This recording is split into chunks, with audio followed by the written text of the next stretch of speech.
અધિપતિ ભગવાન શ્રી ઈષ્ટદેવ રામચંદ્ર ભગવાનના શ્રી ચરણોમાં વારંવાર દંડવત.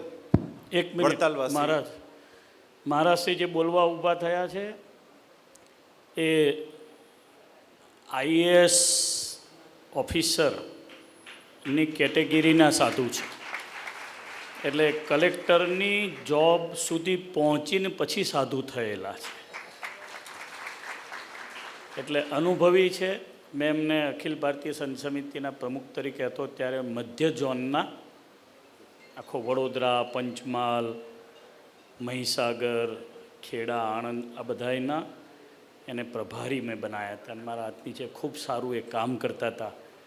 દેસાઈ રબારી સમાજ એમના એ અત્યારના જે યુવા સંતો જે હોય એ પૈકીના એક સંત છે. ભણેલા ગણેલા અને ખૂબ સારા સાધુ છે. એટલે આપણે એમને આમંત્રણ આપીને બોલાયા હતા. બાબુ 2 મિનિટ.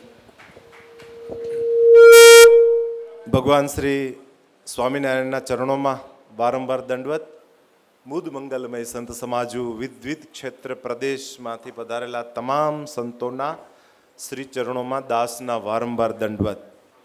આજે જેમનો પ્રાગટ્ય દિવસ છે, જેમણે આ બ્રહ્માંડમાં રહેલી અજ્ઞાનતા, અરાજકતા દૂર કરી અને જનજનના ચિત્તમાં જીવ માત્રના કલ્યાણ માટે આ પૃથ્વી ઉપર અવતાર ધારણ કરીને બ્રહ્માંડ ઉપર બહુ મોટી કૃપા કરી છે. એવા પરમ પૂજ્ય પરમ વંદનીય શ્રદ્ધેય નવતમ સ્વામીના ચરણોમાં પણ દાસના વારંવાર દંડવત. સંતોએ ખૂબ અમારે વૈષ્ણવ સમ્રાટ પૂજ્ય મોહનદાસ બાપુ, મારા મોટા ભાઈ પૂજ્ય અવધૂત યોગીનાથજી મહારાજ આ કાર્યક્રમનું સુચારું સંચાલન કરે છે. એવા મારો નાનો ભાઈ ભક્તિ સ્વામી, આ સ્વામિનારાયણ સંપ્રદાયના બહુ બધા સંતો સાથે ખૂબ હૃદયના અને આત્માના સંબંધ છે. એવા સૌ સંતો અહીં ઉપસ્થિત છે. રાજશ્રી પુરુષો ઉપસ્થિત છે. મારા રાજન ત્રિપાઠી અને એની ટીમ પણ આજે ઉપસ્થિત છે.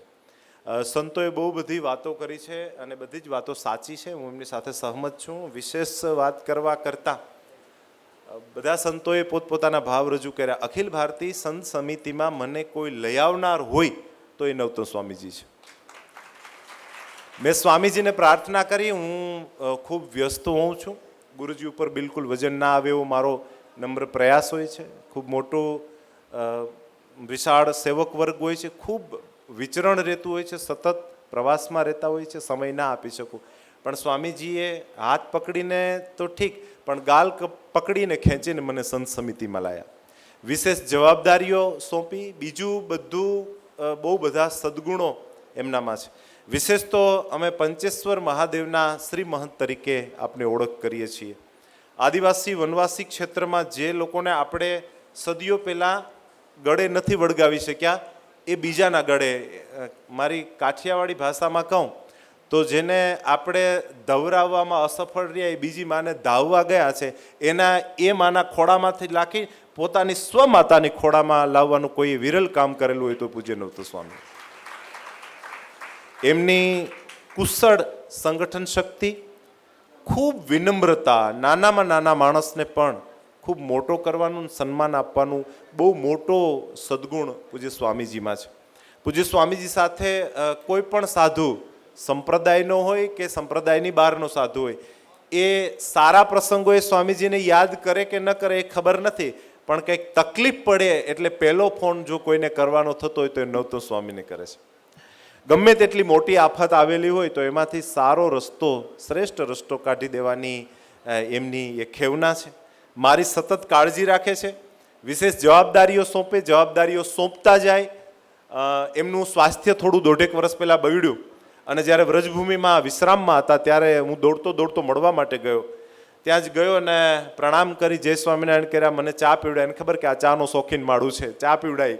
પછી મેં કીધું સ્વામીજી તબિયતનું ખ્યાલ રાખો. તો માનસુરદાસજી મને કશું નહીં થાય, પણ આ કામ ક્યાં પહોંચ્યું છે, પેલું કામ ક્યાં પહોંચ્યું છે, પેલું કામ ક્યાં પહોંચ્યું, આવી ખેવના જો કોઈ કરે તો નવતમ સ્વામીજી. એને પાસે સંતોએ શીખવા, જે નાના સંતો છે જેને ધર્મની ધુરા સંભાળવાની છે. બીજું એક વિશેષ બહુ ઓછા લોકોમાં હોય છે એ સ્વામીજીમાં છે સ્પોર્ટ્સમેનશીપ, ખેલદિલી. બહુ ઓછા માણસોમાં હોય છે એ સ્વામીજીમાં. સર્વનો સ્વીકાર કરવો, સર્વને સાથે લઈને ચાલવું એ એમની ભાવના છે. એમના અનેક હજારો ઉપકારો છે. આજે સવારે જ્યારે સદગુરુદેવ દાદુરામ બાપુના દર્શન કરી નીકળ્યો ત્યારે બાપાએ પણ કીધેલું છે કે ખૂબ મારા વતી શુભકામનાઓ આપજો.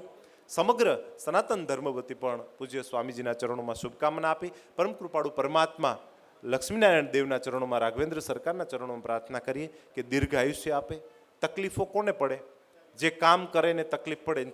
ચૂલાની આગળમાં બેઠો બેઠો બીડીઓના હાંધા કરે ને કોઈ દી તકલીફ પડે નહીં.